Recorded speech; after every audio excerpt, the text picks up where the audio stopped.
university management.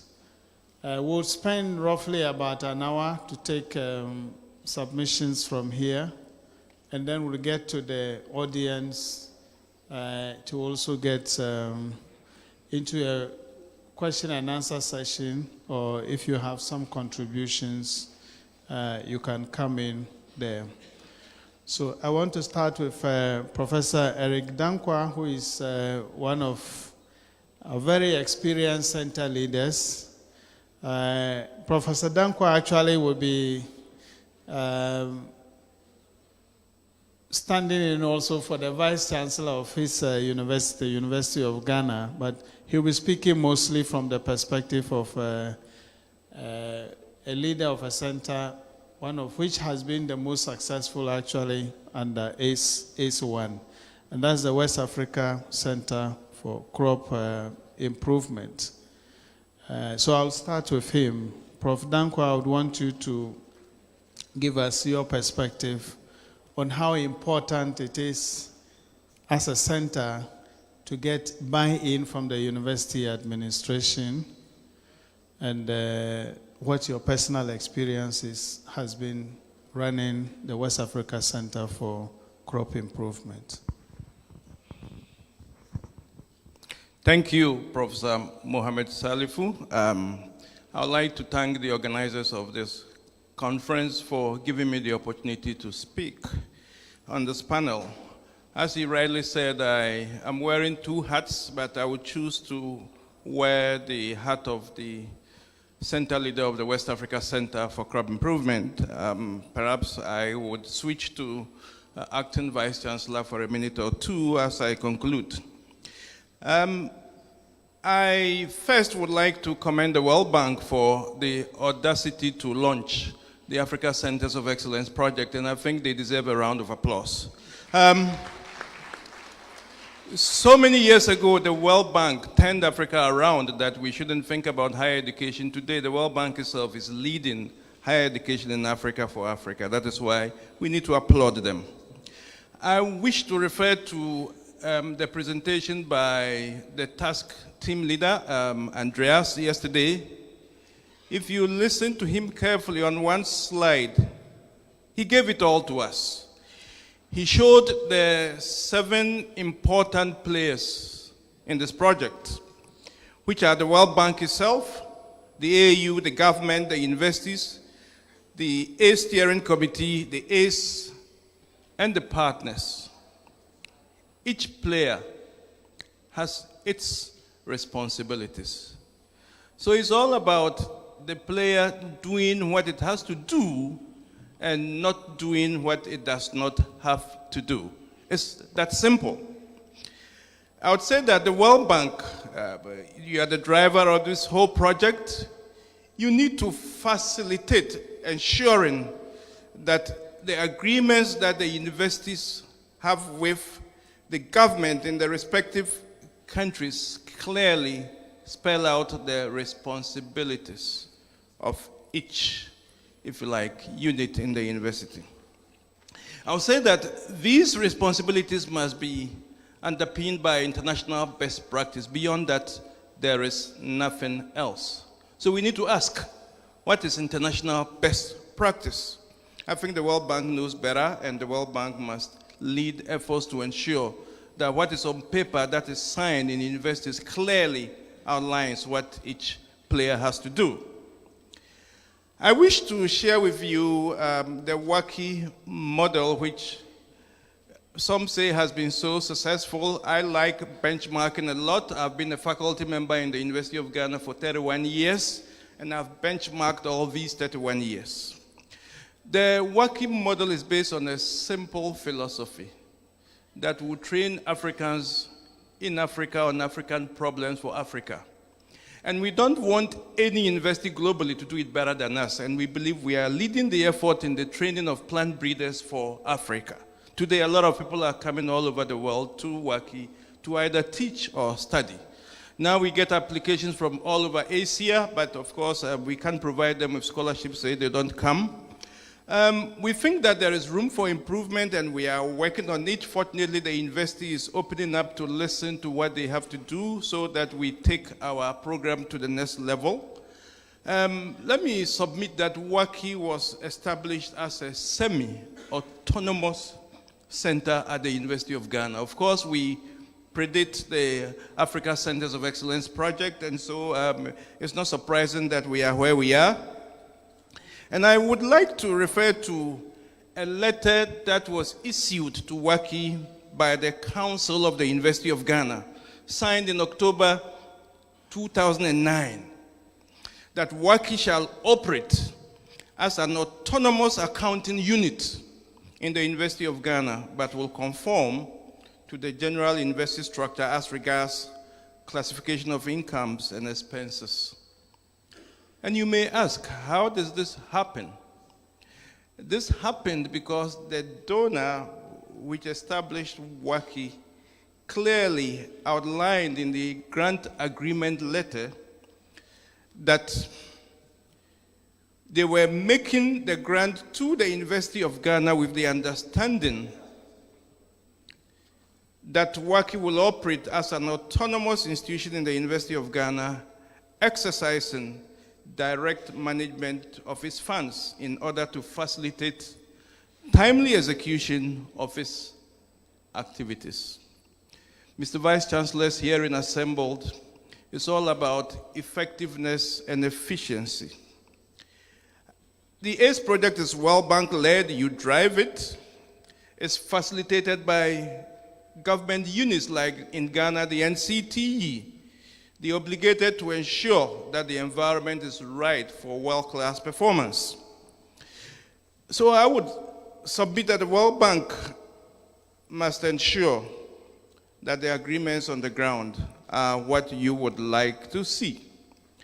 What happens at WACI is that our financial controls are excellent, and the university gives the West Africa Center for Crop Improvement the flexibility and space to operate with very little, perhaps negligible interference in our activities. I think that is important for centers of excellence. If it is there, the fiduciary challenges would not happen because, of course, the director is in charge. And I would like to make reference to what happens in two universities I had conversations with a couple of days ago, that is Cornell University and then the University of Illinois at Urbana-Champaign.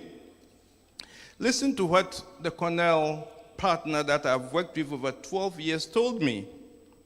Eric, at Cornell, rules are in place that are in keeping with best practices.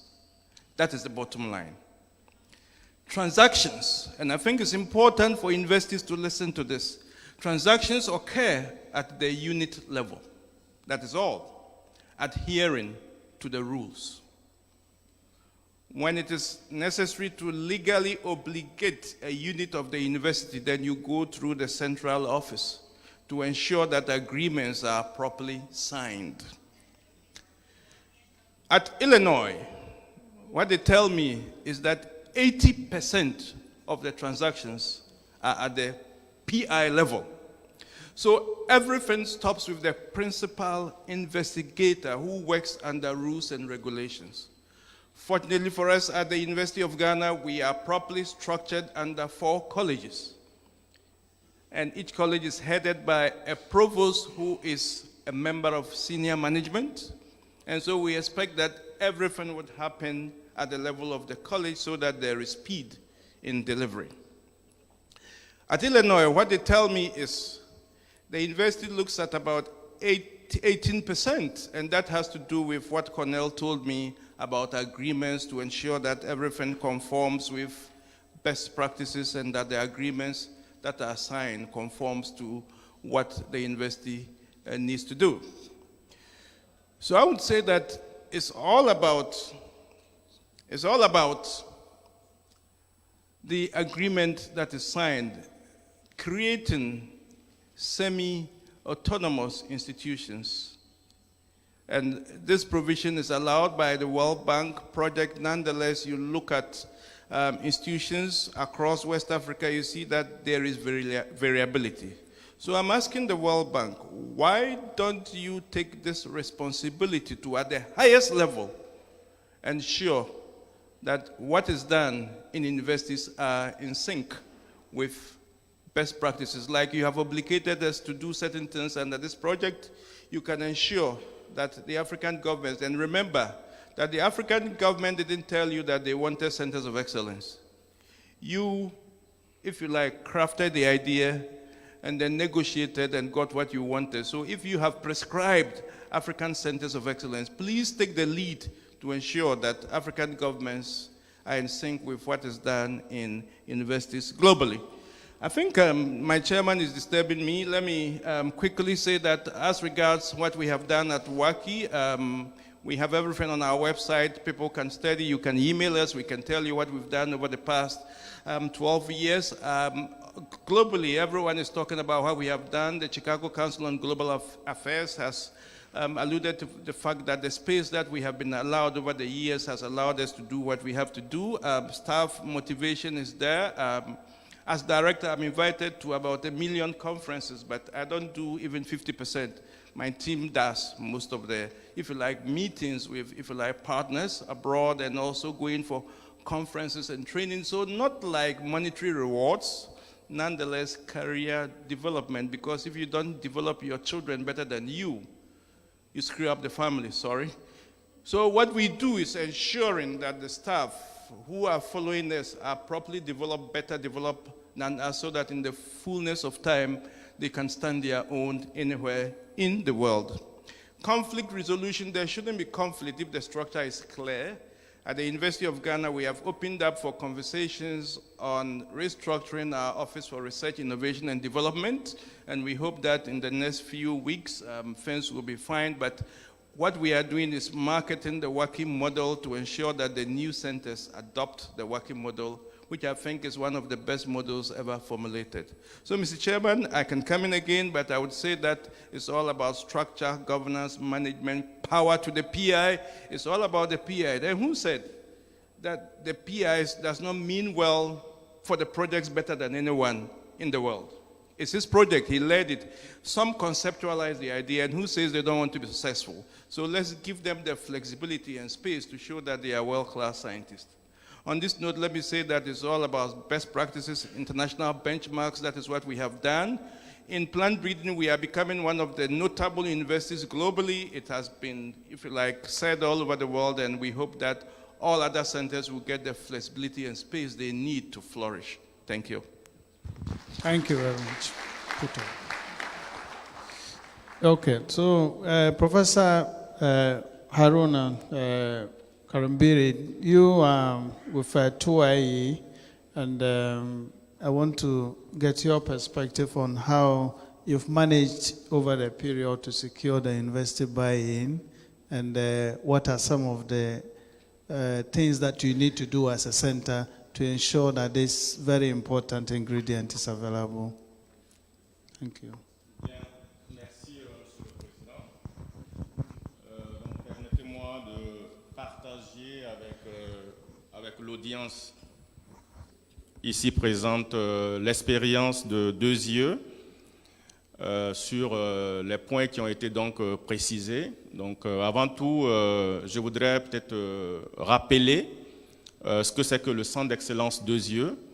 2IE, c'est l'Institut international d'ingénierie de l'eau et de l'environnement, basé à Ouagadougou, au Burkina Faso, qui est effectivement centre d'excellence, labellisé donc centre d'excellence de la Banque mondiale dans le cadre du présent projet sur les sciences et technologies de l'eau, de l'environnement, et donc en Afrique de l'Ouest et du Centre. Alors, 2IE a une historique.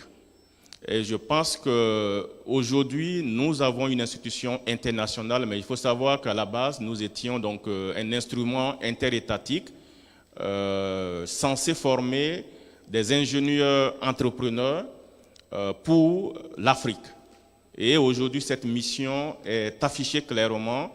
Et 2IE, nous avons évolué donc de l'Institut inter-État vers un institut international qui a vocation aujourd'hui d'être ouvert sur le monde et de former des cadres compétents, ce que nous appelons des ingénieurs entrepreneurs, qui soient compétents et innovants, qui sont capables effectivement de répondre aux enjeux de développement donc, du continent africain.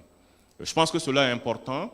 Ce matin, nous avons été émus par le discours du président djiboutien pour dire que nous avons en Afrique les possibilités, nous avons en Afrique des capacités de former nos cadres aussi compétents dans les domaines de développement pour relever les challenges donc, de l'Afrique. Et 2 a pour vocation en plus de renforcer les capacités, certes, mais aussi de faire une recherche appliquée au domaine donc, de développement du continent africain, qui sont essentiellement donc, l'eau et l'assainissement, le génie civil et l'hydraulique, en ce qui concerne essentiellement donc, le projet pour lequel en fait, nous sommes réunis aujourd'hui. Alors aujourd'hui, 2 c'est plus de 8000 diplômés, et un chiffre important, c'est que plus de 95% de nos diplômés travaillent en Afrique et pour l'Afrique. Et je pense que ça, c'est un critère très important pour dire que nous contribuons au développement du continent africain. Par sa nature, par sa culture, nous avons des valeurs.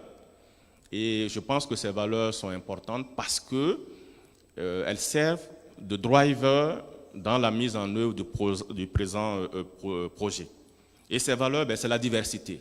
Oui, l'Afrique est diverse.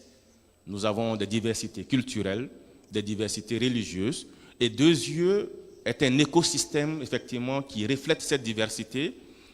Et en plus de la diversité, nous avons des valeurs d'engagement pour réussir. Nous n'avons pas droit à l'échec.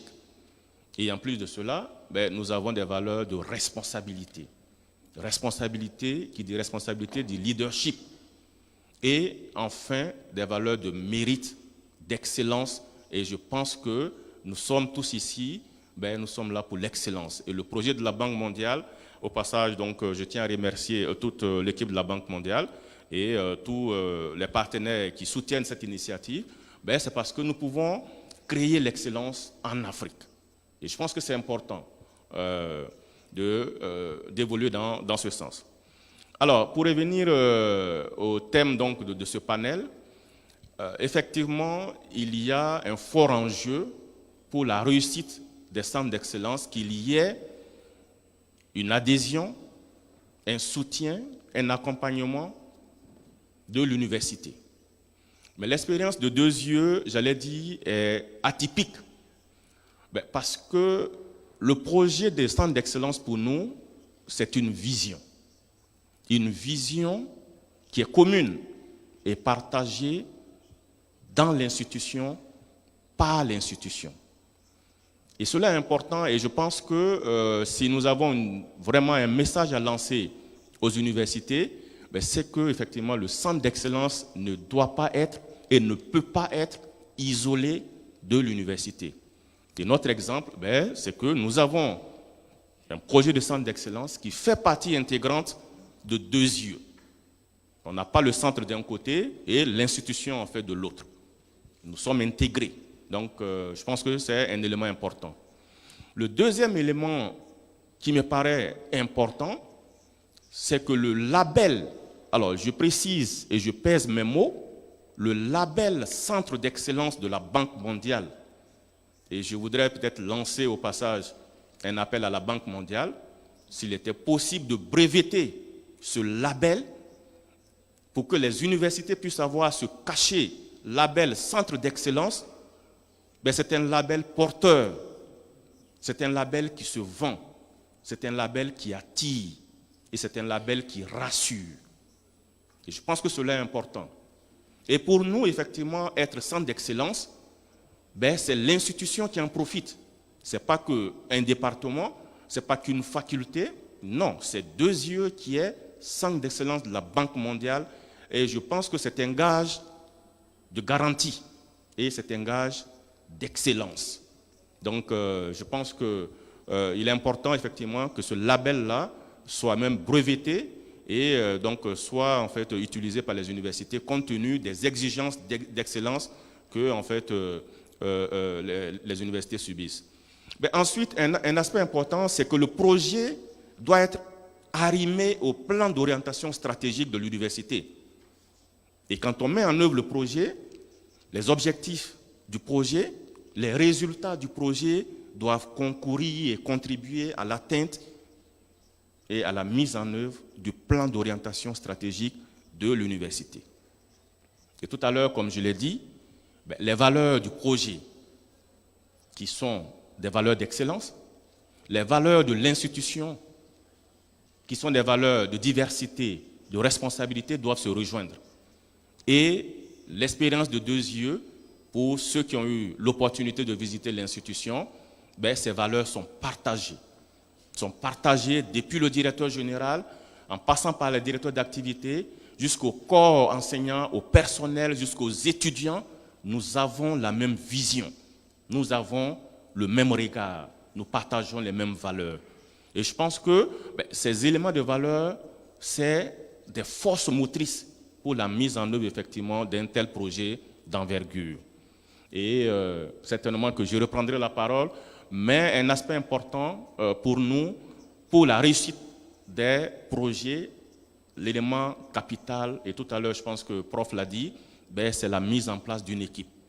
Une équipe forte, dynamique, dévouée, avec des compétences avérées et un fort leadership. Et à qui effectivement le responsable de l'institution, qui est le directeur général chez nous, fait confiance à l'équipe de mise en œuvre. Et cette équipe, elle est responsable de la gestion entière du projet. Hier, Andreas l'a encore dit, il faut qu'il y ait de l'autonomie dans la gestion en fait, du projet au niveau des équipes. Cela assure une certaine sérénité dans la mise en œuvre du projet. Et à 2 yeux, effectivement, nous avons cette expérience et nous voulons donc la partager en tant que bonne pratique avec les autres universités ici présentes. Bien entendu, il faut maintenir le dialogue constant, du dialogue vers le haut, du dialogue vers le bas, pour effectivement rendre compte de l'action d'implémentation et de mise en œuvre du projet au premier responsable de l'institution qui assure la caution institutionnelle donc, de ce projet-là. Voilà, je vais peut-être m'arrêter là pour justement vous dire effectivement que ce projet, pour nous, fait partie intégrante de l'institution et nous partageons entièrement le contenu, les résultats, les valeurs, depuis donc le top management jusqu'aux étudiants de 2 yeux. Je vous remercie.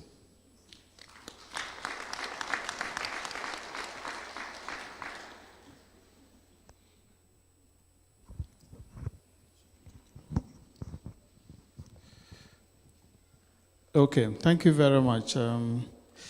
Now I want to hear from the host universities. You naturally take ultimate responsibility for what happens in the centers. And unfortunately, we've had instances where over the period of implementation of the ACE-1, where some center leaders might either be in some permanent conflict with university administration, or they find themselves operating on their own because you are supposed to be on a World Bank project. But the ownership is important. So I want to hear from you, Redeemers University, Professor Akinlo, what your experience has been and what are some of the things that we need to do from university management perspective to assure success of the centers of excellence as far as ownership and conflict management is concerned. Thank you, Mr. Chairman, and good morning, ladies and gentlemen. I'm Akinlo from Redeemers University, where we have African Center for Genomics and Infectious Diseases. I just provide highlights of our experiences as it relates to, number one, the issue of conflict resolution. Then also we look at the issue of governance and the issue of staff motivation. Immediately we center was approved, where the management and the university actually supported with about $100,000. No. Part of this money was used to procure lab equipment that will be needed at the center. And a part of the money also was used to train the first set of PhD students and staff members at Harvard. That was in 2014. Well, aside from that also, we, university, as a kind of buy-in and support, we actually give them a building to serve as the laboratory. No. Not only that, when the center was about to start their building, we bought a tractor for them to assist them in the construction of their building, which is now on. Not only that, the university also gave them full complements of staffs to assist them in the management of the center. So we did all that to ensure that there is buy-in and support, because we actually accepted that center as part of the university, and we want to use it to showcase the Redeemer University, and that's why you see it's one of the high performers among the ACs. Well, aside from that, in order to build trust between the university and the project team, we make sure that the representative of the Vice Chancellor or the Vice Chancellor attends all their meetings so that we know what transpires at the meeting, and the Vice Chancellor will know exactly what transpires in the meeting, or the representative will be able to brief him what happens at every meeting. Aside from that, also, in order to keep bureaucracy and bottlenecks and self-reservation from delaying the project, we ensure that personnel and programs are regularly evaluated. This one is very important. We ensure that at every meeting we evaluate all our programs and all our personnel. Also, we make sure that that's what we call delegation of power. In other words, all the activities of the center do not revolve on the team leader alone. We ensure that each team members have their scheduled task, and we make sure there is no overlap at all, so that there will be no conflict. That's why in Redeemer University at SG, hardly you hear about conflicts between the staff or between the university and whatever, because each one knows exactly what you need to do and how to do it. And then this we evaluate from time to time in our regular meeting. And I want to say that at Redeemer University, there is no interference at all. The Vice Chancellor does not interfere in the activities of the center. So that one is very crucial for the success of the program. But we want to say that the team leader regularly briefs the Vice Chancellor on the day-to-day running of the university from time to time. And I want to say that, indeed, this actually helped to build trust between the university and then the Vice Chancellor as well as the team leader. And in order to ensure transparency, because this one is very important, it's crucial to the success of any center, we put in place what we call electronic management system, through which all transactions and approvals can be monitored and approved. This one is very, very important. Well, I want to say that the import of this is the fact that even when you are not far away here or anywhere in the world, you can always make approval. Since we arrived here now, we've made several approvals for our university. Tomorrow now, we will approve the salary for everybody here. The boss and myself will approve for everybody here. So it makes things very easy for us in that university. So all payments are done electronically. That's number one. That's not very important. Also, we ensure that the project team, we meet regularly. We meet regularly to take decisions and address issues, that possibly arises in the course of time. And I want to say one thing which also is very crucial for the success of any center is that we ensure that, like I said earlier, we delegate power, and the whole thing is not revolved on the team leader. In other words, decisions are based on robust discussion, and then we discuss issues robustly, and then decisions are taken based on superior argument. So it's not a question of somebody knows it all. We discuss, make sure that we arrive at decision based on superior argument. Also, I want to emphasize as part of our experience there, we set up an IGRO account, in the center, from which we give incentives for the project staff.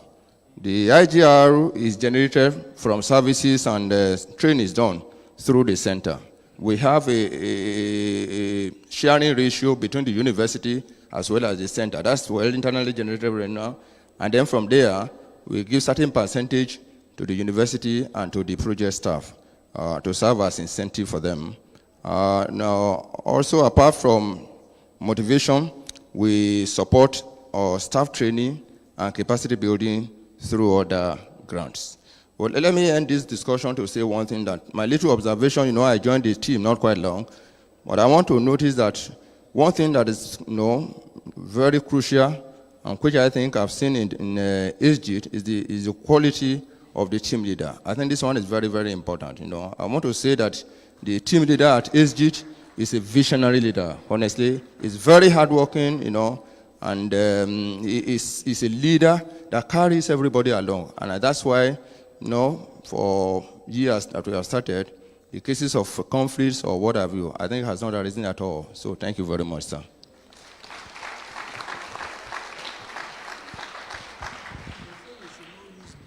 This one is working. So.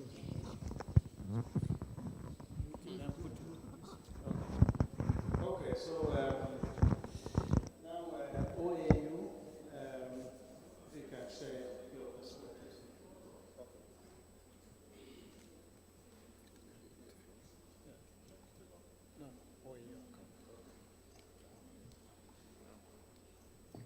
The chairman, distinguished ladies and gentlemen, I represent Obafemi Awolowo University, and we have a Center of Excellence in ICT, and which is a training hub in software engineering, for Africa. I want to align myself with my colleague, but I also want to highlight quite a number of issues that will assist us as we move into the second phase, which is the ACE impact. We must, first of all, realize that there are various projects within the university, and each of the projects come with their own unique features, unique requirements. And so, the second thing also is that there are certain bureaucratic processes, particularly in government institutions. And so if you want the projects to move as fast as possible, you must be able to work around those delays. And one of the things we did in OAU was to establish a grant section. And so for that grant section, the staff were actually trained, to be able to handle international projects. And then we must realize that as we're here now, the time zone all over the world is very different. And so you cannot just assume that because you are working in Nigeria, that person will understand, the way to communicate with people, all over the world. So it requires some level of training. And for people in that section to understand that it's very different from what we do locally. Now we are dealing with, the international community. So the grants and agency does not only handle the World Bank project, but every international project, within the university. And that way we are able to fast track a lot of financial processing and other related issues. And we also realized that we needed to have excellent teamwork. And the way to do that is for project leaders and management to interact, as often as possible. And I must acknowledge here too that the leadership of the project is key to success. And we are also lucky that we have the National Universities Commission, the World Bank, and then the AAU, all of them interested in what we are doing, and each time we have a challenge, we meet them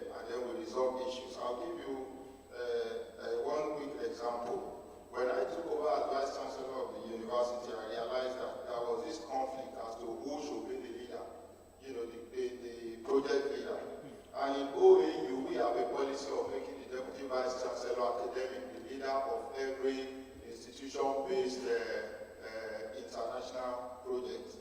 So I had to go to Abuja to talk to Dr. Atta, and then I also met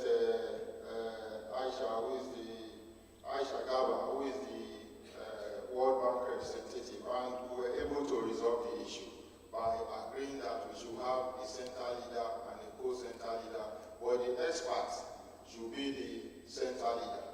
And so roles had to be switched, and that resolved, that issue.